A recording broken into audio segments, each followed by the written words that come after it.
Hey viewers, this is Abhinav Tripathi and welcome to my channel Bio with me. Friends, last lecture में हमने moment of inertia के basic feel को समझा। इस lecture में हम मोमेंट ऑफ इनर्शिया की कुछ एप्लीकेशंस को देखेंगे। तो स्टार्ट करते हैं ये लेक्चर। फ्रेंड्स, सबसे पहले मैं आपसे अगर इस रॉड का मोमेंट ऑफ इनर्शिया पूछूं, किसके अबाउट? इस एक्सिस के अबाउट, तो आप तो सरप्राइज हो जाओगे कि ये एक्सिस तो इससे बहुत बहुत दूर है, इससे इसका कोई कनेक्शन ही नहीं है, तो हम इसे नॉन कॉन्टैक्ट से ही कैसे रोटेट करेंगे। तो फ्रेंड्स, ऐसा कुछ नहीं है। ये पूरा क्वेश्चन ये है कि आपको मोमेंट ऑफ इनर्शिया इस रॉड का कैलकुलेट करना है, वो भी इस एक्सिस के अबाउट। और ये जो एक्सिस है इससे न्यूमरस पतले पतले थ्रेड से कनेक्टेड है इस रॉड से। और ये जो रॉड्स हैं, ये जो थ्रेड्स हैं, ये मासलेस हैं, इसलिए ये रॉड इस थ्रेड से तो कनेक्टेड है, लेकिन यहाँ पे कोई मास है नहीं, नेग्लिजिबल मास है। तो आपको क्या करना है कि इस रॉड का इस एक्सिस के about moment of inertia calculate करना है। तो फिर अभी तो ऐसे क्वेश्चंस आ जाते हैं तो लोग सरप्राइज हो जाते हैं, लेकिन फ्रेंड्स बहुत ही सिंपल तरीका है इसको समझने का। इसका सीधा सा आंसर है I = mr²। इस एक्सिस ऑफ रोटेशन के अबाउट इस रॉड का मोमेंट ऑफ इनर्शिया mr² ही होगा। Do you know why? अभी मैं समझाता हूँ। इनफैक्ट इसी का नहीं, पॉइंट मास का, रॉड का, प्लेट का, रिंग का, किसी भी आर्क का, हॉलो सिलेंडर का, सबका सेम मोमेंट ऑफ इनर्शिया होगा। अब मैं इसको प्रूव करता हूँ किस तरह से। सपोज करते हैं ये एक्सिस ऑफ रोटेशन है, ओके, और ये एक पॉइंट है। ये क्या है? एक पॉइंट है। तो अगर मैं पूछूं कि ये पॉइंट मास का इस एक्सिस ऑफ रोटेशन के अबाउट मोमेंट ऑफ इनर्शिया क्या होगा, तो हमारा सीधा सा आंसर होगा mr²। r डिस्टेंस पे अगर ये लोकेटेड है, इन दोनों के बीच का परपेंडिकुलर डिस्टेंस r है और इसका मास m है, तो इसका मोमेंट ऑफ इनर्शिया क्या होगा? mr²। अच्छा, अगर मैं इसी को ऐसे खोल लूँ, अब तो ये रॉड बन गया, तो इस रॉड का मोमेंट ऑफ इनर्शिया क्या होगा? mr², क्योंकि m मास, ये रॉड का लेंथ क्या है, बस मैंने उस पॉइंट को थोड़ा खोल दिया, अभी क्या बन गया? अब तो रॉड बन गया। अब इस रॉड का इस मोमेंट ऑफ इस एक्सिस के अबाउट मोमेंट ऑफ इनर्शिया क्या है? ये भी mr² है। अब देखिए, अगर मैं इसको एक रिंग बना दूँ तो, अगर मैं इसको एक ऐसा रिंग बना दूँ तो, जस्ट अ मिनट, अगर मैं इसको एक ऐसा ही रिंग बना दूँ तो क्या होगा? रिंग जिसका रेडियस r हो और इस एक्सिस के अबाउट, तो इस एक्सिस के अबाउट इसका मोमेंट ऑफ इनर्शिया क्या होगा? mr²। इस एक्सिस के अबाउट इस रिंग का मोमेंट ऑफ इनर्शिया क्या होगा? mr²। फ्रेंड्स, अगर मैं इसको एक सिलेंडर बना दूँ तो, फ्रेंड्स अगर मैं इसी डिस्क को खोल के एक सिलेंडर बना लूँ और ये जो है, ये चीज़, ये एक एक्सिस ऑफ रोटेशन है और मैंने उसी डिस्क को खोल के एक सिलेंडर बना लिया है, तो भी इसका मोमेंट ऑफ इनर्शिया इस एक्सिस के अबाउट mr² ही होगा। अगर मैं इसको एक प्लेट बना लूँ और इसको r डिस्टेंस पे रख दूँ, तब भी इस एक्सिस के अबाउट इसका मोमेंट ऑफ इनर्शिया mr² ही होगा। तो इस चीज़ से मैं ये क्लियर करना चाहता हूँ कि r डिस्टेंस पे लोकेटेड किसी भी मास का, किसी भी शेप का ऑब्जेक्ट है, अगर उसके सारे पॉइंट्स r डिस्टेंस पे दूर हैं एक्सिस ऑफ रोटेशन से, तो मोमेंट ऑफ इनर्शिया mr² ही होगा। तो यहाँ पे यही चीज़ बताई गई है कि पॉइंट मास हो, पॉइंट मास को अगर खोल दिया जाए तो एक रॉड बन जाए। रॉड हो, चाहे एक प्लेट हो, चाहे एक रिंग हो, या कोई आर्क ही हो, चाहे 60 डिग्री का आर्क हो, चाहे 90 डिग्री का आर्क हो, चाहे सेमी सर्कुलर रिंग हो, या फिर हॉलो सिलेंडर हो, सबका सेम मोमेंट ऑफ इनर्शिया होगा, and that is equal to mr²। Okay, mr² अगर r डिस्टेंस दूर है। क्लियर? चलिए तब आगे बढ़ते हैं। और अब हमें देखना है नेक्स्ट चीज़। नेक्स्ट चीज़ ये है कि अगर ये एक रिंग है और इस रिंग का परपेंडिकुलर टू द प्लेन हमें मोमेंट ऑफ इनर्शिया निकालना है, परपेंडिकुलर टू द प्लेन। तो फ्रेंड्स, रिंग का perpendicular to the plane moment of inertia क्या होता है? mr²। तो अभी हम इसको डिराइव करेंगे। हाँ, तो फ्रेंड्स अब हम डिराइव करेंगे कि एक रिंग के about perpendicular to the plane ये एक्सिस पास हो रही है, और इसके अबाउट ये इस रिंग का मोमेंट ऑफ इनर्शिया क्या होगा, कैसे कैलकुलेट करेंगे। सबसे पहले हम इसको सेंटर मान लेते हैं और mr² आएगा ही। अभी हमने सारे शेप्स बताए कि एक पॉइंट हो, चाहे रॉड हो, चाहे रिंग हो, चाहे कोई आर्क हो, चाहे प्लेट हो, चाहे हॉलो सिलेंडर हो, कुछ भी हो जो r डिस्टेंस पे लोकेटेड मास हो, सारे पॉइंट, उस कोई भी ऑब्जेक्ट जिसके सारे पॉइंट एक्सिस ऑफ रोटेशन से r डिस्टेंस पे हो, तो mr² ही उसका मोमेंट ऑफ इनर्शिया होगा उस एक्सिस के अबाउट। तो लेकिन फिर अब हम इसको प्रूव भी कर देते हैं कि इस रिंग का कैसे आएगा। तो ये सेंटर ऑफ मास है और मीन्स सेंटर है, और फिर उसके बाद यहाँ से हमने एक छोटा सा डिस्टेंस ds काट लिया। ओके जी, और ये जो एंगल सबटेंड करेगा वो होगा d थीटा, रेडियस r है ही। क्लियर। अब चलिए फिर उसके हिसाब से ds/dr is equal to d theta. ये तो बेसिक क्लास में पढ़ा गया है कि ये प्लेन एंगल होता है और प्लेन एंगल का फॉर्मूला क्या होता है, ds/dr is equal to d theta, implies that ds is equal to dr d theta. अच्छा, लेकिन ये r नहीं है, it is sorry capital R। ये यहाँ पे r जो है दैट इज़ कैपिटल R, तो r डी थीटा। तो ये जो ds हो गया वो क्या हो गया, यानी इस छोटे से एलिमेंट की लंबाई कितनी हो गई, r d theta. Is that clear. चलिए अब आगे बढ़ते हैं। तो अब हमें क्या करना होगा, हमें इसका मोमेंट ऑफ इनर्शिया निकालना होगा। तो moment of inertia is equal to m into r², यानी रेडियस का स्क्वायर। इसके सारे मास जो है सेंटर से r डिस्टेंस पे लोकेटेड, तो मैं r² डायरेक्ट लिख दिया। अभी m क्या है, m है इसका length into linear mass density. अब लीनियर मास डेंसिटी क्या होती है, lambda is equal to mass per unit length, और यहाँ पूरे सर्कल का लेंथ क्या होगा, सरकमफेरेंस, यानी 2πr, तो मास बाई 2πr। तो हम लिख देते हैं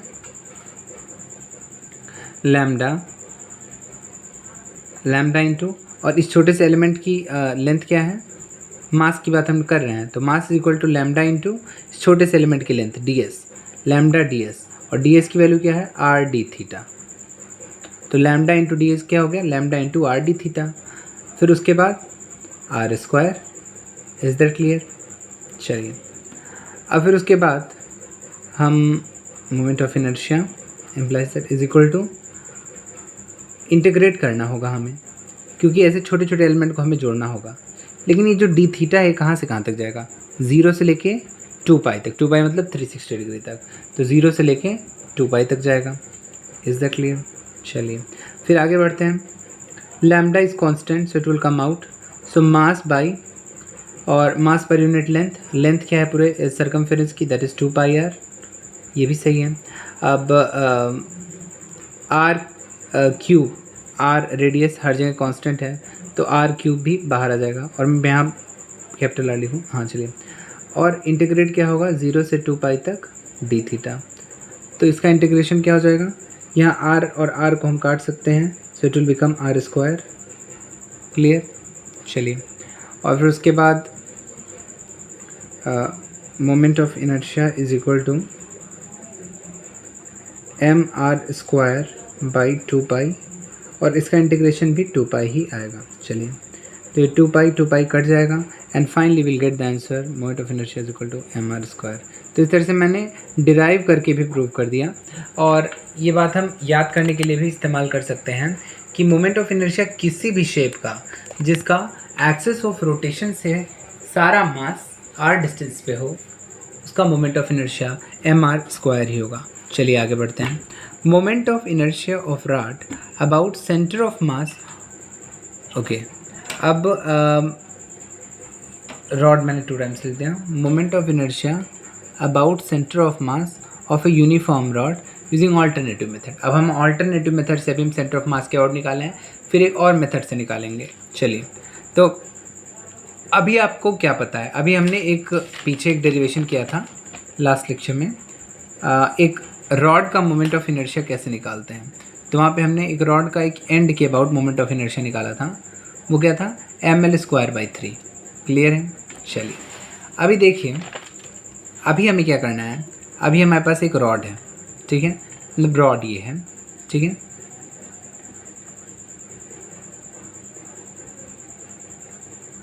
this is our rod, okay, this is centre of मास, और इसी सेंटर ऑफ मास के अबाउट एक एक्सिस पास की है, और हमें इस एक्सिस के अबाउट इस रॉड का मोमेंट ऑफ इनर्शिया निकालना है। तो इस एक्सिस के अबाउट मोमेंट ऑफ इनर्शिया निकालने के लिए हमें क्या करना होगा, हम ऑल्टरनेटिव मेथड की बात बता रहे हैं। तो हम अगर हम सोच लें कि ये जो रॉड है ये पूरा रॉड नहीं है, ये दो रॉड है।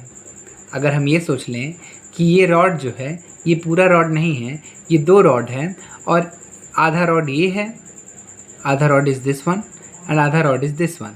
तो इससे हम क्या अज्यूम कर सकते हैं कि ये एक्सिस ऑफ रोटेशन है और दो रॉड्स हैं जिनके एंड के अबाउट हमें जिनके एंड के अबाउट हमें मोमेंट ऑफ इनर्शिया निकालना है। तो सोचिए, अगर दो रॉड हैं, एक रॉड है जिसके एंड के अबाउट मोमेंट ऑफ इनर्शिया निकालना है, तो मोमेंट ऑफ इनर्शिया का फॉर्मूला क्या था, ml²/3, अभी हमने डिराइव किया है। चलिए अभी अगर हम इसको सोच लें, दो रॉड है, ठीक है, तो अब 2 ml²/3, लेकिन ज़रा रुकिए, पूरे रॉड की लेंथ क्या है, L, पूरे रॉड की लेंथ क्या है, L, पूरे रॉड का मास भी क्या है, M, कैपिटल M, ठीक है। तो चलिए अगर आधा आधा रॉड है, यूनिफॉर्म रॉड है, तो इस पार्ट की लेंथ क्या हो जाएगी, L/2, और इस पार्ट की लेंथ क्या हो जाएगी, L/2। सिमिलरली यूनिफॉर्म रॉड है, इसलिए मास भी क्या हो जाएगा, M/2, और इधर भी मास क्या हो जाएगा, M/2, ठीक है। तो अब इस एंड के अबाउट क्या होगा, M L दोनों को हम ऐड कर सकते हैं, तो इसलिए हम लिखेंगे moment of inertia is equal to ml²/3, यही फॉर्मूला है ना। अब यहाँ पे L क्या है और M क्या है, यहाँ पे M जो है वो होगा, और यहाँ पे ml²/3 दो ऐसे रॉड हैं, इसलिए हम 2 लगा सकते हैं, क्योंकि एक एंड के अबाउट इस रॉड का निकालेंगे और एक बार एंड के अबाउट इस रॉड का निकालेंगे, ठीक है। तो 2 ml²/3। अच्छा, तो ये मास क्या है इसके लिए, इस रॉड के लिए मास क्या है, M/2, और इस रॉड के लिए लेंथ क्या है, L/2। चलिए देखते हैं। तब फिर उसके बाद मास हम रख देते हैं M/2, ठीक है, और लेंथ क्या होगा, L/2। तो स्क्वायर करने पे क्या हो जाएगा, L²/4 into 1/3। Is that clear? 2 से 2 cancel and finally will get the answer ml²/12। तो moment of inertia about centre of mass of a rod, uniform rod, is known as ml²/12। Is that clear? ठीक है, चलिए। तो moment of inertia centre of mass के about जो access पास की है ml²/12 के बराबर होता है। ये एक ऑल्टरनेटिव मेथड है। क्या आपको ये पसंद आया? ठीक है, चलिए तो फिर आगे बढ़ते हैं हम। अब हम बताते हैं आपको दो बहुत इंपॉर्टेंट थ्योरम जो किसी भी शेप का मोमेंट ऑफ इनर्शिया निकालने में हमारी बड़ी मदद करने वाले हैं। पहला है parallel axis theorem and the second one is perpendicular axis theorem. Okay, so parallel axis theorem. Parallel axis theorem ये कहता है कि अगर सेंटर ऑफ मास के अबाउट हमें किसी भी शेप का मोमेंट ऑफ इनर्शिया पता चल गया है, तो अगर कोई और एक्सिस जो कि उसके पैरेलल जा रही है तो हम उस एक्सिस के अलोंग भी मोमेंट ऑफ इनर्शिया निकाल सकते हैं। आई एम रिपीटिंग इट कि अगर हमें किसी भी ऑब्जेक्ट का सेंटर ऑफ मास के अबाउट मोमेंट ऑफ इनर्शिया पता चल गया है, तो कोई दूसरी एक्सिस जो सेंटर ऑफ मास वाली एक्सिस के पैरेलल जा रही हो, उस एक्सिस के अबाउट हम मोमेंट ऑफ इनर्शिया निकाल सकते हैं। तरीका क्या है? मान लीजिए ये एक्सिस है, इस एक्सिस के अबाउट, ये जो दूसरी एक्सिस है, इसके about moment of inertia I0 है, और ये सेंटर ऑफ मास है, इसके about moment of inertia ICM है। तो I0 is equal to ICM plus md², यानी ये मास है, ये मास, और ये कितने डिस्टेंस पे है, यानी सेंटर ऑफ मास से ये जो दूसरी वाली एक्सिस है वो कितने डिस्टेंस पे है। ठीक है, सेंटर ऑफ मास से ये जो दूसरी एक्सिस है वो कितने डिस्टेंस पे है। I0 is equal to I centre of mass, यानी सेंटर ऑफ मास के अबाउट जो moment of inertia, plus m यानी मास इंटू डिस्टेंस का स्क्वायर। कौन से डिस्टेंस? दूसरे वाली एक्सिस की सेंटर ऑफ मास वाली एक्सिस से। क्लियर? चलिए, ये तो क्या parallel axis theorem, and it is valid for all types of body, इसलिए इसका ज़्यादा यूजेज भी होता है। ये हर तरह की बॉडी के लिए वैलिड है। Next is perpendicular axis theorem. Perpendicular axis theorem valid for only for plane object, ये सिर्फ प्लेन ऑब्जेक्ट के लिए वैलिड है।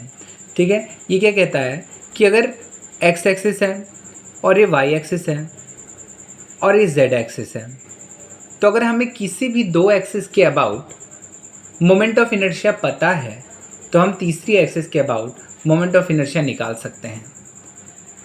ऐसा ऐसे कर सकते हैं कि मान लो हमें एक्स और वाई एक्सिस के बारे में एक्स और वाई एक्सिस के अबाउट मोमेंट ऑफ इनर्शिया पता है। एक स्क्वायर प्लेट है मान लेते हैं, तो एक्स एक्सिस के अबाउट और वाई एक्सिस के अबाउट हम इसका मोमेंट ऑफ इनर्शिया जानते हैं, लेकिन हम जेड एक्सिस के अबाउट नहीं जानते हैं। तो जेड एक्सिस के अबाउट हम इस तरह से निकाल सकते हैं कि आई जेड यानी जो अननोन वाला है I Z is equal to I X plus I Y, यानी एक्स एक्सिस के अबाउट जो मोमेंट ऑफ इनर्शिया है प्लस वाई एक्सिस के अबाउट जो मोमेंट ऑफ इनर्शिया है, उनका जो सम होगा वो जेड एक्सिस के अबाउट जो मोमेंट ऑफ इनर्शिया है उसके बराबर होगा। इसी तरह ऐसे भी कह सकते हैं कि जेड एक्सिस के अबाउट अगर हमें पता है और वाई एक्सिस के अबाउट हमें पता है तो I Z plus I Y is equal to I X, हम इस तरह से भी निकाल सकते हैं। मीन्स थर्ड एक्सिस की हम मोमेंट ऑफ इनर्शिया हम निकाल सकते हैं, I X plus I Y is equal to I Z, इस तरह से हम निकाल सकते हैं। यानी दो नॉन एक्सिस हैं तो हम थर्ड एक्सिस के अबाउट मोमेंट ऑफ इनर्शिया निकाल सकते हैं। चलिए आगे बढ़ते हैं। एंड इसकी एक लिमिटेशन क्या है कि it is valid only for plane object, 3D object के लिए वैलिड नहीं है, सिर्फ 2D के लिए वैलिड है। चलिए अब फटाफट कुछ सवाल देख लेते हैं। चलिए अब कुछ क्या है अगला topic, moment of inertia of rod about centre of mass by parallel axis theorem. तो अभी हमने एक ऑल्टरनेटिव मेथड से सेंटर ऑफ मास के अबाउट एक रॉड की मोमेंट ऑफ इनर्शिया निकाली है जो ml²/12 है। ठीक है, अब हम इसको जो पैरेलल एक्सिस थ्योरम हमने पढ़ा है उसके अकॉर्डिंग निकालने जा रहे हैं। तो देखिए अभी हम ये जानते हैं, जैसा कि हमने इसको डिराइव भी किया, कि किसी भी रॉड का एंड के अबाउट, ये जो एंड के अबाउट है ये मोमेंट ऑफ इनर्शिया ये क्या होगा, ये होता है ml²/3। चलिए एल लेंथ की रॉड है, मास m है एज यूजुअल, चलिए आपको तो पता ही होगा। चलिए लेकिन अब हमें सेंटर ऑफ मास के अबाउट पता करना है। तो पैरेलल एक्सिस थ्योरम कहता क्या है कि I naught is equal to I centre of mass plus M D square, that's also clear. चलिए अब आई नॉट तो हमें पता है क्योंकि ये तो आई नॉट है और यहाँ पे क्या है आई सी एम है। ठीक है, तो आई नॉट क्या है, हम जानते हैं कि एंड के अबाउट जो एक्सिस ऑफ रोटेशन होता है उसका मोमेंट ऑफ इनर्शिया ml²/3 होता है। ml²/3 is equal to I C M.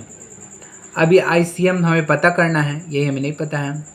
और m मास तो रॉड की m है, d², यहाँ पे d क्या है, तो सेंटर ऑफ मास और इस एक्सिस के बीच की दूरी क्या है l/2। क्लियर। चलिए तो m और l/2 का स्क्वायर करेंगे तो क्या हो जाएगा l²/4, ये भी क्लियर।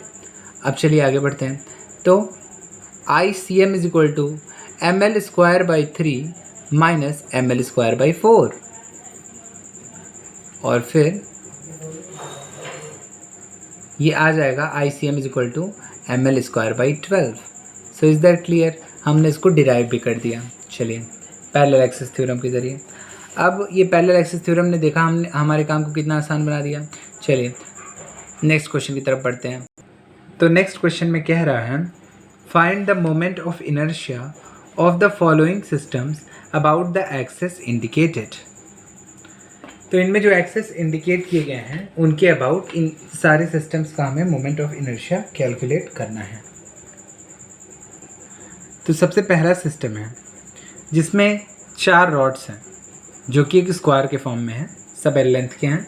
चलिए एल लेंथ और एम मास के रॉड्स हैं, एल लेंथ एम मास, क्लियर। ऑल सबके बारे में मैंने लिख दिया, सारे रॉड्स एल लेंथ एम मास, ओके इतना क्लियर। चलिए तो एल लेंथ एम मास के ये 4 रॉड्स हैं, एक रॉड यहाँ रखा गया, एक रॉड यहाँ यहाँ यहाँ यहाँ, और एक्सिस ऑफ रोटेशन इससे पास कर रही है। तो इसके अबाउट तो हमें पूरे सिस्टम का मोमेंट ऑफ इनर्शिया निकालना होगा। तो मोमेंट ऑफ इनर्शिया तो सबका सम कर देंगे हम। तो इसके अबाउट मोमेंट ऑफ इनर्शिया कितनी आएगी, 0 आएगी, क्योंकि सारा मास तो यहीं पे है और जो मीन्स आर की वैल्यू जो है 0 हो जाएगी। इसके लिए तो मोमेंट ऑफ इनर्शिया क्या आ जाएगा, 0 आ जाएगा। इसके अबाउट देखते हैं, तो इसके अबाउट रॉड के एंड के अबाउट मोमेंट ऑफ इनर्शिया क्या होता है, रॉड के and about moment of inertia होता है ml²/4 3। इस रॉड के अबाउट भी ml²/3, तो मैं 2ml²/3 प्लस ये जो है अभी मैंने बोला था कि कोई भी चीज़ जो r डिस्टेंस दूरी पर है, ठीक है, उसका मोमेंट ऑफ इनर्शिया क्या होगा, m मास की है और r डिस्टेंस की दूरी पे mr², लेकिन ये यहाँ पे r की वैल्यू क्या है, l, तो इसकी वैल्यू क्या हो जाएगी, ml², इसके मोमेंट ऑफ इनर्शिया की। तो टोटल मोमेंट ऑफ इनर्शिया क्या हो जाएगा, moment of inertia is equal to 5 2ml²/3, तो ये 3 इधर, तो 5ml²/3। Is that clear. तो मोमेंट ऑफ इनर्शिया इस सिस्टम का होगा 5ml²/3। चलिए नेक्स्ट की तरफ बढ़ते हैं। नेक्स्ट है ये परपेंडिकुलर टू द प्लेन है। ये क्या है, परपेंडिकुलर टू द प्लेन है और ये 4 रॉड्स हैं और हमें मोमेंट ऑफ इनर्शिया निकालना है। अच्छा, तो इसको हम इस तरह से निकाल सकते हैं। हाँ तो फ्रेंड्स, इस क्वेश्चन में ये कहा जा रहा है कि 4 रॉड्स हैं, एक रॉड ऐसा है, एक रॉड ऐसा है, एक रॉड ऐसा है, एक रॉड ऐसा है, ये 4 रॉड्स हैं, ठीक है। इन डॉट से कंफ्यूज मत होइएगा, सर्कुलर डॉट्स हैं। और ये रॉड मतलब ये इनके बीच में खाली स्पेस है, बस ये 4 रॉड्स हैं, ऐसे एंड टू एंड जुड़े हुए हैं, जैसा कि आप पोस्टर्स का फ्रेम देखते हैं, समवॉट लाइक दैट, ओके। और इसके सेंटर से एक एक्सिस पास कर रही है, उस एक्सिस के अबाउट आपको मोमेंट ऑफ इनर्शिया निकालना है इस पूरे सिस्टम का। फ्रेंड्स, अभी हमारे पास थ्योरम है, हम उस थ्योरम का एप्लीकेशन देखते हैं। देखिए, ये एक रॉड है, इस रॉड के सेंटर ऑफ मास के अबाउट अगर हम देखें तो सेंटर ऑफ मास के अबाउट इसका जो रोटेशन मोमेंट ऑफ इनर्शिया होगा वो होगा ml²/12। Just now we have derived it, ठीक है। ये डिस्टेंस, अगर ये डिस्टेंस l है पूरी, तो ये सेंटर से कितनी होगी, l/2, ये डिस्टेंस l/2 है। अब हम यहाँ पैरेलल एक्सिस थ्योरम लगा के इस रॉड का मोमेंट ऑफ इनर्शिया इस पॉइंट के कारण इस रॉड का मोमेंट ऑफ इनर्शिया इस एक्सिस के अबाउट निकाल सकते हैं, है कि नहीं। तो और इसी तरह सारा l/2 दूर है, ये रॉड भी l/2 डिस्टेंस पे है, ये रॉड भी l/2 डिस्टेंस पे है, ये रॉड भी l/2 डिस्टेंस पे है। तो कंबाइंड सिस्टम का मोमेंट ऑफ इनर्शिया हम निकाल सकते हैं। तो moment of inertia is equal to ml²/12, ये सिर्फ इसके कारण ml²/12 प्लस ml²/4, क्योंकि l/2 डिस्टेंस, तो l/2 का स्क्वायर करेंगे तो l²/4 हो जाएगा, और इंटू 4, क्योंकि ये 4 रॉड्स हैं टोटल, तो चारों के कारण सेम आएगा। तो overall moment of inertia will be equal to ml²/12 plus ml²/4 is equal to 4 ml²/12। Is that clear, into 4 3s are 12, and final answer will be moment of inertia of the combined system is equal to 4 ml²/3। तो friends, देखा आपने कि parallel axis theorem से हमने एक complex से सवाल को कितना सिंपल बना लिया। अब हम बात कर रहे हैं कि moment of inertia of some geometrical shape about different axis. अलग अलग एक्सिस के अबाउट मोमेंट ऑफ इनर्शिया कुछ ज्योमेट्रिकल शेप्स का क्या होता है। जैसे कि बात कर लें एक रिंग की, तो ये एक रिंग है और अभी हमने पढ़ा कि कोई भी चीज़ जो m मास के डिस्टेंस पे है, जिसके सारे पार्टिकल्स m मास के डिस्टेंस पे हैं, जिसके सारे पार्टिकल्स r डिस्टेंस पे हैं और वो m मास का ऑब्जेक्ट है, तो उसकी मोमेंट ऑफ इनर्शिया उस एक्सिस ऑफ रोटेशन के अबाउट mr² ही होगी। तो एक रिंग का क्या होगा, एक रिंग का I is equal to mr², इसको हमने डिराइव भी किया है।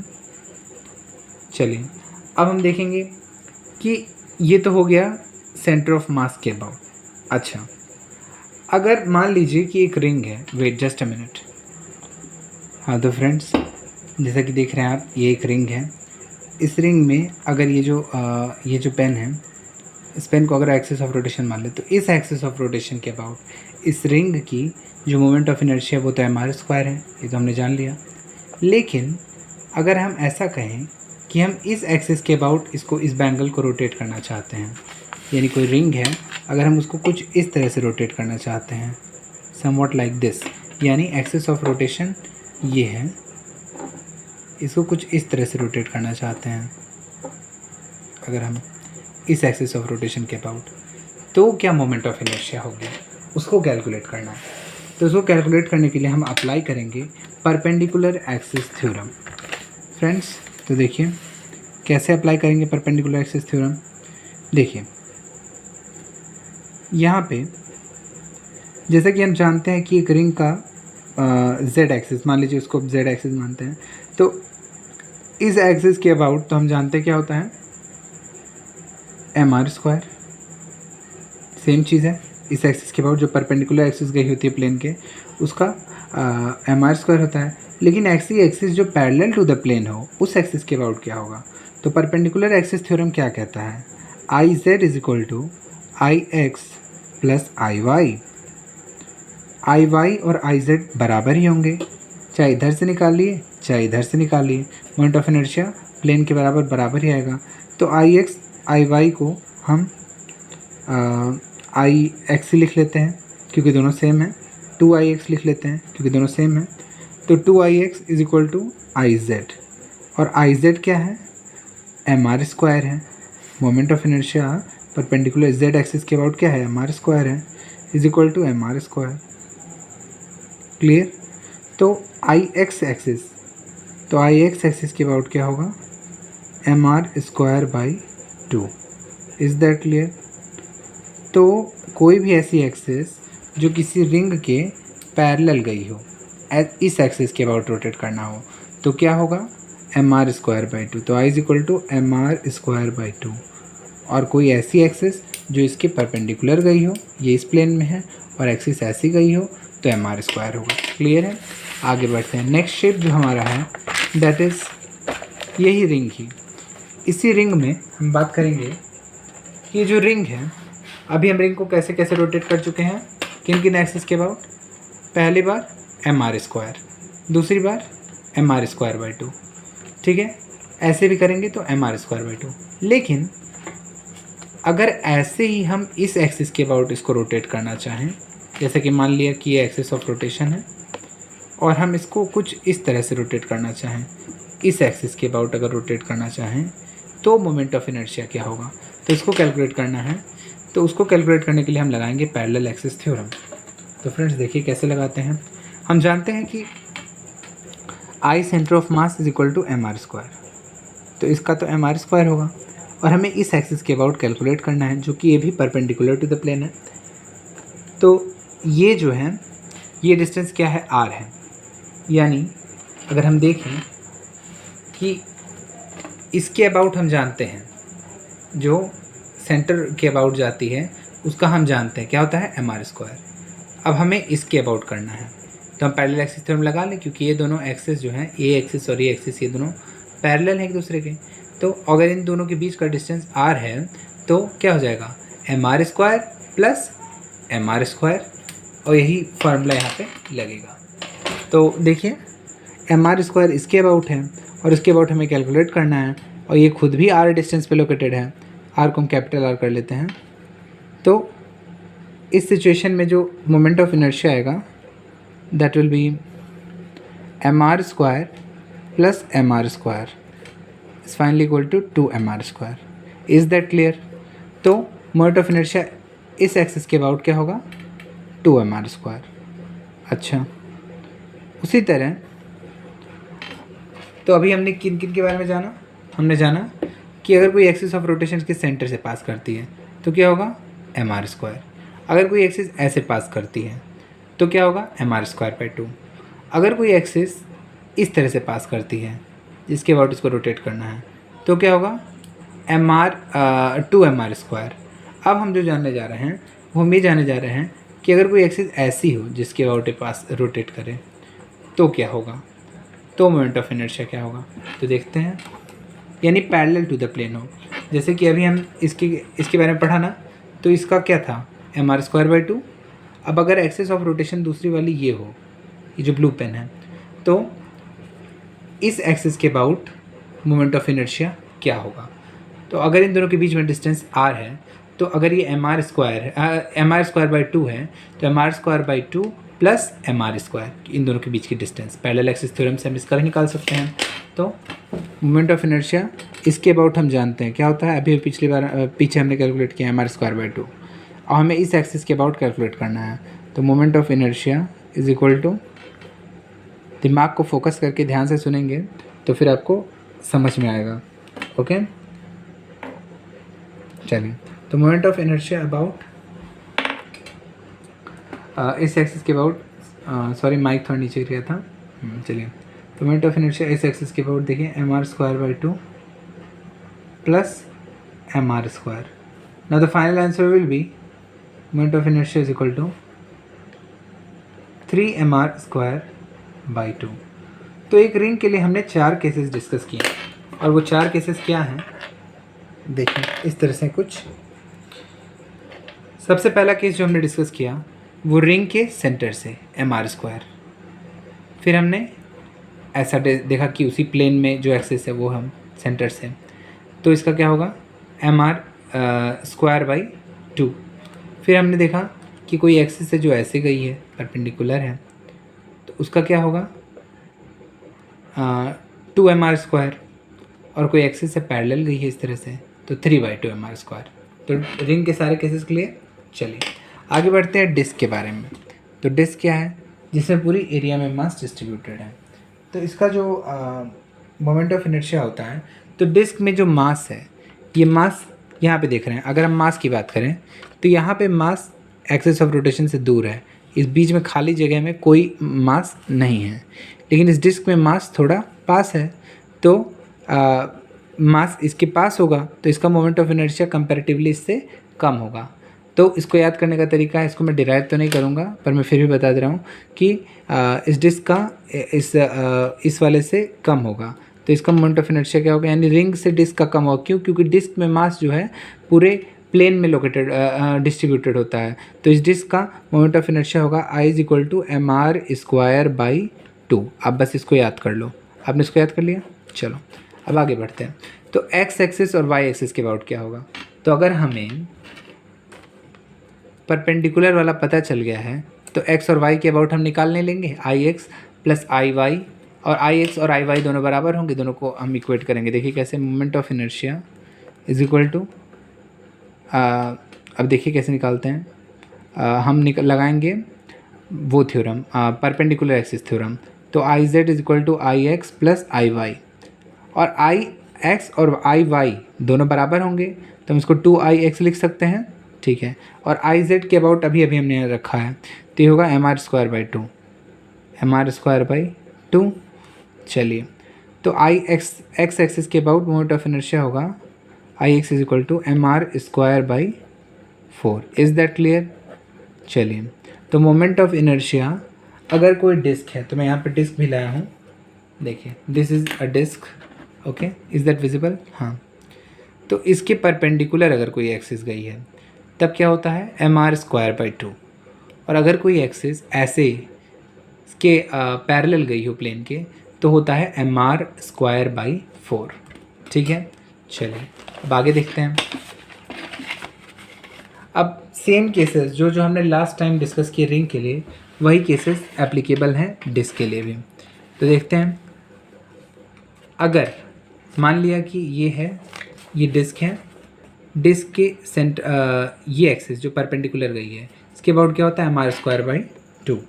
अगर हमें कैलकुलेट करना हो इस एक्सिस के अबाउट जो कि इसके पैरेलल गई हो, लेकिन वो एक्सिस कहाँ से हो, इसके कॉर्नर से हो, यानी इस एक्सिस के अबाउट अगर हमें कैलकुलेट करना है मोमेंट ऑफ इनर्शिया, देखिए वही चीज़ तो है कि इस एक्सिस के अबाउट हमें मोमेंट ऑफ इनर्शिया कैलकुलेट करना हो तो हम कैसे कैलकुलेट करेंगे। तो इसको कैलकुलेट करने का तरीका है, बस पैरेलल एक्सिस थ्योरम लगाएंगे हम। तो इसके बारे में तो हम इसके अबाउट तो हम जानते ही हैं कि सेंटर के अबाउट मोमेंट ऑफ इनर्शिया एक डिस्क का क्या होता है mr²/2, ये सेंटर के अबाउट होता है। तो इसके अबाउट क्या होगा, इस एक्सिस के अबाउट mr²/2 + mr²। क्लियर। तो moment of inertia is equal to mr²/2 + mr²। Clear. Now the final answer will be mr²/2, it will be 3mr²/2। Is that clear. ये डिस्क का केस हो गया यहाँ पे। और लास्ट केस डिस्क का जो है दैट इज़ बस सिंपल कि इसके अबाउट तो हमें पता है कि सेंटर ऑफ मास से प्लेन के पैरेलल पास करने वाली कोई एक्सिस हो तो देखिए जैसे कि अभी इसी में देख लीजिए, प्लेन के पैरेलल पास करने वाली कोई एक्सिस हो, सेंटर ऑफ मास से जो पास करे उसके अबाउट क्या होता है mr²/4। अभी हमने पीछे लिखा है।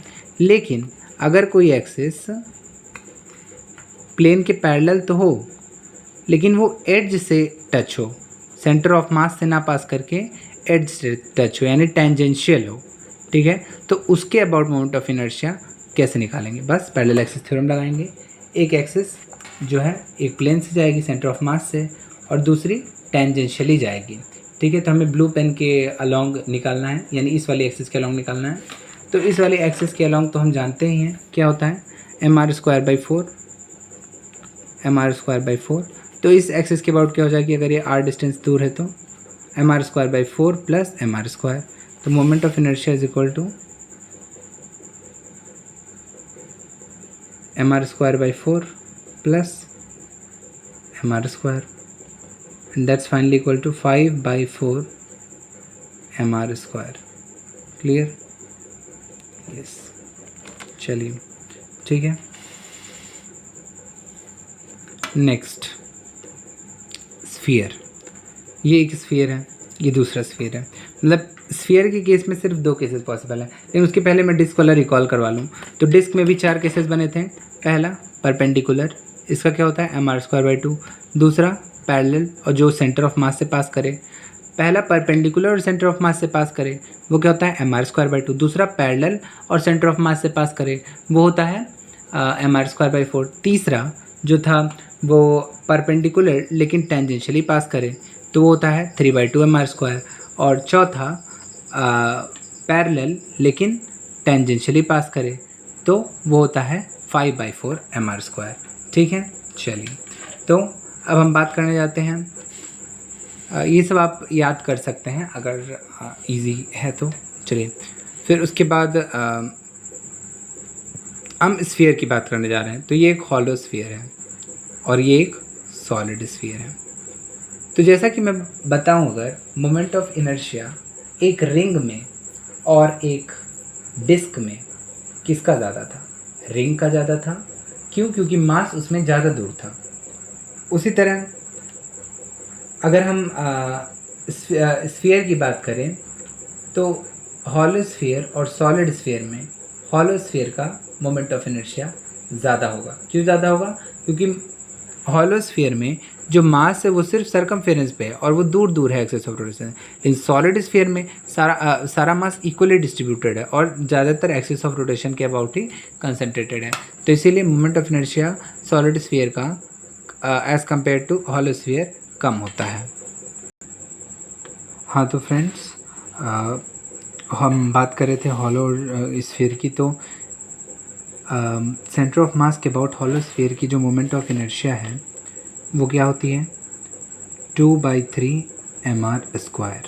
अभी डिराइव करने का समय नहीं क्योंकि NEET is approaching very soon. ठीक है, चलिए तो 2/3 mr²। लेकिन आपको दिमाग में इसको सेट जरूर कर लेना है कि 2/3 mr² हॉलो स्फीयर के सेंटर ऑफ मास के अबाउट होता है। ये तो क्लियर है। चलिए फिर उसके बाद सॉलिड स्फीयर का मैंने कहा है इससे कम होगा। सॉलिड स्फीयर का सेंटर ऑफ मास के अबाउट मोमेंट ऑफ इनर्शिया कम होगा। तो इसका moment of inertia centre of mass के अबाउट जो होता है वो होता है 2/5 mr²। तो बहुत सिंपल है, ये 2/3 mr², ये 2/5 mr²। तब तो लर्न हो जाएगा कि moment of inertia solid sphere का, ये सॉलिड स्फीयर है।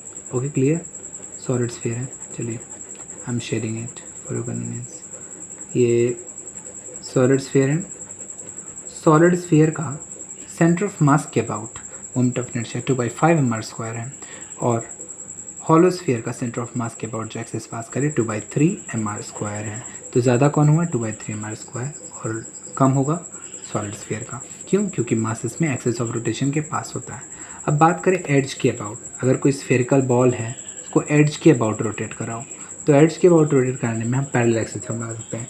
यहाँ परपेंडिकुलर एक्सिस थ्योरम हम कहीं नहीं लगा सकते हैं सॉलिड और हॉलो के केस में। क्यों? क्योंकि perpendicular axis theorem 3D objects के लिए वैलिड नहीं है, it's only valid for plane object और 2D ऑब्जेक्ट। तो हम पहले एक्सिस थ्योरम लगा कि इसके टेंजेंशियली एक अगर कोई एक्सिस पास किया उसके अबाउट रोटेशन निकाल सकते हैं। तो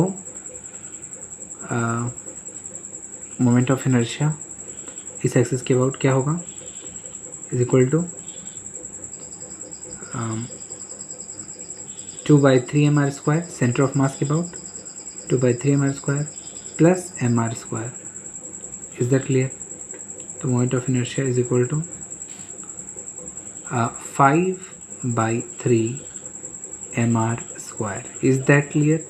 चलिए, तो इस एक्सिस के अबाउट जो मोमेंट ऑफ इनर्शिया होगा वो होगा 5/3 mr², और जो सेंटर ऑफ मास से पास करे उसके अबाउट क्या होगा 2/3 mr²। ये तो समझ में आ गया होगा। चलिए आगे बढ़ें। तो सॉलिड स्फीयर में भी सेंटर ऑफ मास के अबाउट क्या होता है 2/5 mr², और इस एक्सिस के अबाउट क्या होगा, तो इस एक्सिस के अबाउट क्या होगा, इस एक्सिस के अबाउट होगा 2/5 mr²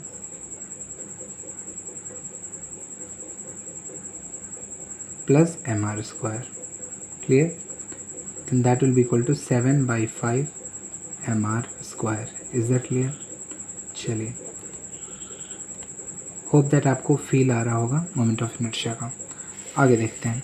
सिलेंडर, ये एक हॉलो सिलेंडर है। तो मैंने बोला था चाहे वो पॉइंट मास हो, चाहे वो डिस्क हो, चाहे वो रॉड हो या प्लेट हो या कोई आर्क हो या कोई रिंग हो, जो भी मास एक्सिस ऑफ रोटेशन से r डिस्टेंस पे लोकेटेड है, उस मास का moment of inertia axis of rotation के अबाउट mr² होगा। तो हॉलो का मोमेंट ऑफ इनर्शिया mr²।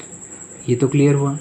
चलिए, अब इसके बाद हॉलो का एंड के अबाउट मोमेंट ऑफ इनर्शिया जो होगा वो होगा, पहली बात तो ये हॉलो है, और इसको हम ऐसे देखें अगर, तो ये जो पॉइंट है हम किसके अबाउट बात कर रहे हैं, पहले तो हम इसके अबाउट बात कर रहे हैं, तो इसके अबाउट mr² हो रहा है।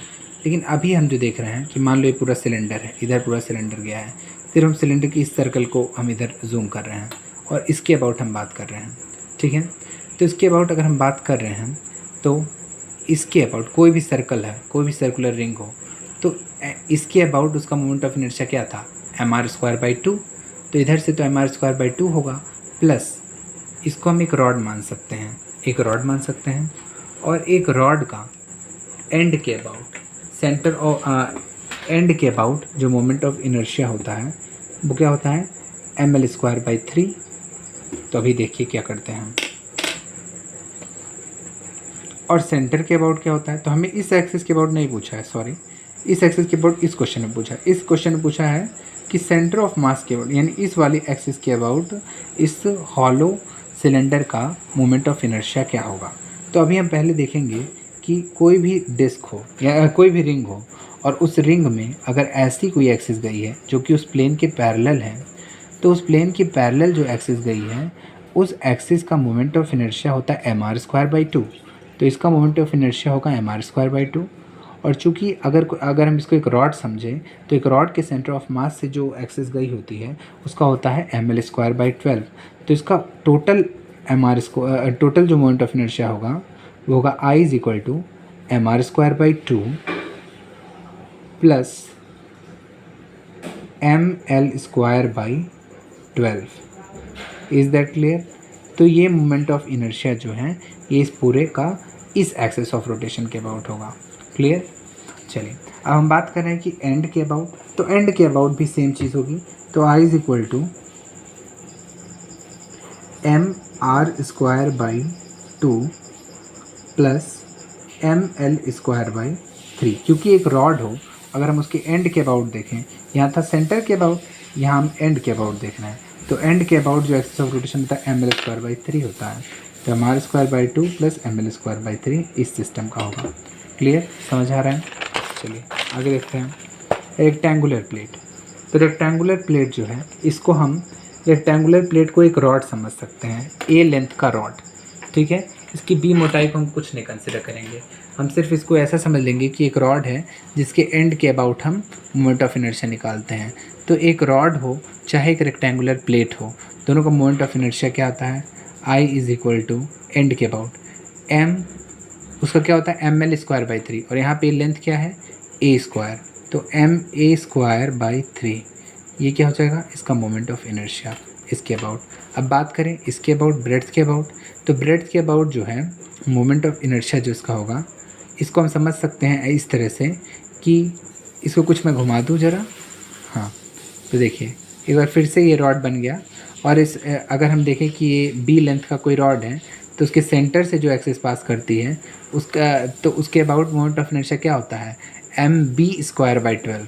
तो इसका क्या होगा moment of inertia, I is equal to M B square by 12। आपको समझ में आ रही है मेरी बात? इसको हम इस तरह से देखें, रुकिए एक मिनट मैं बताऊँ कि अगर कोई रेक्टेंगल है, रेक्टेंगुलर प्लेट है, अभी रेक्टेंगुलर प्लेट है, देखिए ये रेक्टेंगुलर प्लेट है, अगर मोमेंट ऑफ इनर्शिया इस एंड के अबाउट देखो, तो इसको हम एक रॉड कंसिडर कर सकते हैं। तो इसकी जो लेंथ है ए, लेंथ के अबाउट अगर देखें तो ये क्या हो जाएगी, ए लेंथ है ना। चलिए, तो इसको हम एक रॉड कंसिडर करके इसका मोमेंट ऑफ इनर्शिया निकालते हैं। तो इसका मोमेंट ऑफ इनर्शिया आएगा एम ए स्क्वायर बाई 3, क्योंकि किसी भी रॉड का एंड के about moment of inertia M L square by 3 आता है। तो इधर से क्या आएगा, एम ए स्क्वायर बाई 3। अगर हम देखें इसकी ब्रेड्थ जो है वो बी है, तो बी के अबाउट मोमेंट ऑफ इनर्शिया अगर निकालें तो बी है, तो अभी हम इसको फिर से एक रॉड समझ सकते हैं, एक रॉड जिसकी लेंथ बी है और उसके सेंटर से अगर कोई एक्सिस पास कर रहा है तो उसकी मोमेंट ऑफ इनर्शिया क्या होती है, एम एल स्क्वायर बाई 12, और यहाँ पे एल क्या है, बी। तो अगर हम इस बार देखें तो आ जाएगा I is equal to M B square by 12। Is that clear? चलिए अब स्क्वायर प्लेट की बात करते हैं। तो स्क्वायर प्लेट में हम देखें तो स्क्वायर प्लेट में ये एक स्क्वायर प्लेट है, और स्क्वायर प्लेट में ये एक एक्सिस है, और ये एक्सिस ये है, और ऐसा एक एक्सिस क्या है। हाँ, तो हम इसमें देखें तो इसके अबाउट, इस एक्सिस के अबाउट क्या आएगा, अगर ये एल लेंथ का है, एक स्क्वायर है जिसके साइड का लेंथ एल है सारे साइड्स का, तो इसका भी आएगा एम एल स्क्वायर बाई 12, इधर से भी एम एल स्क्वायर बाई 12 आएगा। तो यानी जो ऐसी एक्सिस जो पैरेलल टू द प्लेन है उनके about M L square by 12 आएगा। लेकिन हमें किस एक्सिस के अबाउट निकालना है, हमें एक ऐसी एक्सिस के अबाउट निकालना है जो कि परपेंडिकुलर टू द प्लेन है। चलिए, तो हम क्या निकालेंगे, बस वही perpendicular axis theorem, I Z, अगर हम इसको जेड एक्सिस बोलते हैं, इसको एक्स एक्सिस और इसको वाई एक्सिस, ठीक है। तो I Z is equal to I X plus I Y. I X और आई वाई क्या होंगे, M L square by 12 plus M L square by 12। Finally will get I Z, और I Z will be equal to M L square by 12 into 2, यानी M L square by 6। So Iz finally equals to ml square by 6. Is that clear friends? Yeah. Now moving further, अगला system जो है half ring. तो कोई भी चीज़ हो about centre of मास, तो मैंने बोला ना हाफ रिंग चाहे कोई आर्क हो चाहे कुछ भी हो, उसका सेंटर ऑफ मास के about moment of inertia I is equal to M R square ही होगा। क्लियर? चलिए नेक्स्ट, सॉलिड स्फीयर। यहाँ पे अब कुछ सिस्टम दिए गए हैं, अब जो है कुछ सिस्टम दिए गए हैं। यहाँ पे एक सॉलिड स्फीयर इधर है, एक सॉलिड स्फीयर इधर है, एक सॉलिड स्फीयर इधर है, एक सॉलिड स्फीयर, यानी 4 सॉलिड स्फीयर्स लिए गए हैं which are at the corners of square. ठीक है, अब देखिए, और एक्सिस ऑफ रोटेशन ऐसी है। तो एक्सिस ऑफ रोटेशन जो है इस वाले स्फीयर के सेंटर ऑफ मास से पास कर रही है। क्लियर है? इस वाले स्फीयर के सेंटर ऑफ मास से पास कर रही है, ये भी क्लियर है। तो axis of rotation solid sphere का जब सेंटर ऑफ मास से पास करता है तो उस दौरान सेंटर ऑफ मास से पास की हुई एक्सिस के अलोंग मोमेंट ऑफ इनर्शिया जो होता है सॉलिड स्फीयर का, that is equal to 2/5 ml square. Clear? तो अभी देखिए, 2/5 ml स्क्वायर, ये किसका है? इसका हुआ, और इसका भी हुआ। तो 2/5 ml स्क्वायर सिर्फ एक का हुआ, और 2/5 ml स्क्वायर इस स्फीयर का भी होगा। तो टोटल जो इन दोनों स्फीयर का होगा वो क्या होगा? 2 × 2/5 ml स्क्वायर। ठीक है, चलिए वो तो क्लियर। अब ये जो दो स्फीयर हैं ये भी सॉलिड स्फीयर्स हैं। ठीक है, चलिए तो इनके सेंटर के अबाउट जो एक्सिस पास करेगी और इसके सेंटर की एक्सिस के अबाउट जो पास करेगी एक्सिस, आई नेट यहाँ पे है, आई नेट इज इक्वल टू, तो इसके सेंटर के अबाउट जो एक्सिस पास करेगी इसका भी होगा 2/5 ml² और इसका भी होगा 2/5 ml²। ठीक है, सॉरी, इस स्फीयर का रेडियस r है, तो 2/5 mr²। Okay, 2/5 mr²। इन सारे स्फीयर का रेडियस r है, आई फॉरगॉट टू राइट, और l जो है वो इसकी लेंथ है, यहाँ से लेके यहाँ तक स्क्वायर की लेंथ है। चलिए, तो 2/5 ml², 2 × 2/5 ml², इन दोनों स्फीयर का काम हमने निपटा दिया। अब ये दो स्फीयर जो बचे हैं तो इसका आएगा 2/5 ml², एक का आ जाएगा।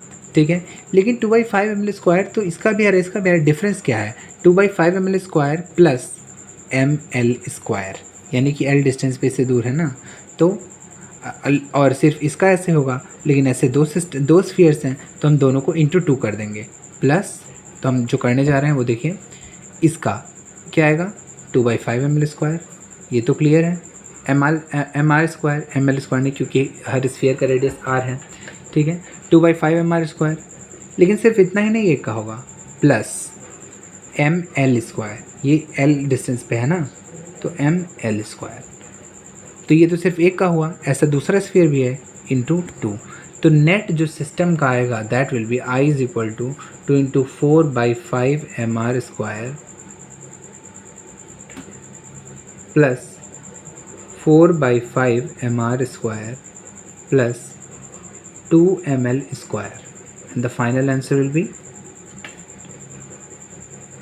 8/5 mr² प्लस 2 ml²। ठीक है, तो इस पूरे सिस्टम का इस एक्सिस ऑफ रोटेशन के अबाउट ये मोमेंट ऑफ इनर्शिया होगा। ठीक है, चलिए आगे देखते हैं। आगे है 4 हॉलो स्फीयर्स, और ये जो 4 हॉलो स्फीयर्स हैं इनमें ये दो स्फीयर्स जो हैं इनके सेंटर ऑफ मास से एक्सिस ऑफ रोटेशन पास कर रहा है। फिर ये तीसरा और ये चौथा स्फीयर है। चलिए, तो हमें निकालना है कि इस एक्सिस के अबाउट मोमेंट ऑफ इनर्शिया क्या है। तो moment of inertia I is equal to इन दोनों के कारण प्लस इन दोनों के कारण। अच्छा, अगर ये सिर्फ सिंपल होता नॉर्मल, तो इधर से एक्सिस पास करती और इसमें भी इधर से एक्सिस पास करती, तो इसका क्या होता? मान लो एक स्फीयर का रेडियस r है, एक स्फीयर का रेडियस r है अगर, तो ऐसे केस में इस स्फीयर का जो मोमेंट ऑफ इनर्शिया होगा वो क्या होगा? हॉलो स्फीयर है, तो हॉलो स्फीयर का क्या होता है? अगर इसका 2/5 तो इसका क्या होगा 2/3, क्योंकि हॉलो स्फीयर का मोमेंट ऑफ इनर्शिया ज़्यादा होता है। ठीक है, तो इसका 2/3 mr², ये एक हॉलो स्फीयर का हो गया, इंटू 2, तो ये 2 हॉलो स्फीयर का हो गया। अब एक हॉलो स्फीयर ये है, एक हॉलो स्फीयर ये है, ऐसे 2 हॉलो स्फीयर हो गए। अच्छा, इन 2 हॉलो स्फीयर का काम कैसे निपटाया जाए? इन दोनों का तो काम निपट गया, अब इन दोनों का कैसे निपटाया? ऐसे ही सिस्टम्स के क्वेश्चन एग्जाम में पूछते हैं, अब इन दोनों का काम कैसे निपटाया जाए? तो इसका जो होगा that will B mr², 2/3 mr², इस एक्सिस सेंटर के अबाउट 2/3 mr², 2/3 mr², इसका भी 2/3 mr² होगा। लेकिन सिर्फ इतना ही नहीं, ये इस एक्सिस से कितनी दूर पे हैं? तो ये इस एक्सिस से r + r 2r दूरी पे हैं, क्योंकि r इसकी दूरी हो गई यहाँ से यहाँ तक, और r इस स्फीयर की रेडियस, तो टोटल 2r दूरी पर है, प्लस m × 2r का स्क्वायर दैट इज़ 4r², यानी 4 mr²। और ये जो है ये तो सिर्फ एक का हुआ, इंटू 2 करेंगे हम, 2 का ऐसा होगा। ये सिस्टम समझ में आ रहा है आपको? चलिए, तो I is equal to 2/3 mr², sorry 4/3 mr², क्योंकि एक 2 भी इधर है, 4/3 mr² plus 2/3 mr² plus 4 mr², so equal to 14 2 ज़ा 28 mr² by 3, and the final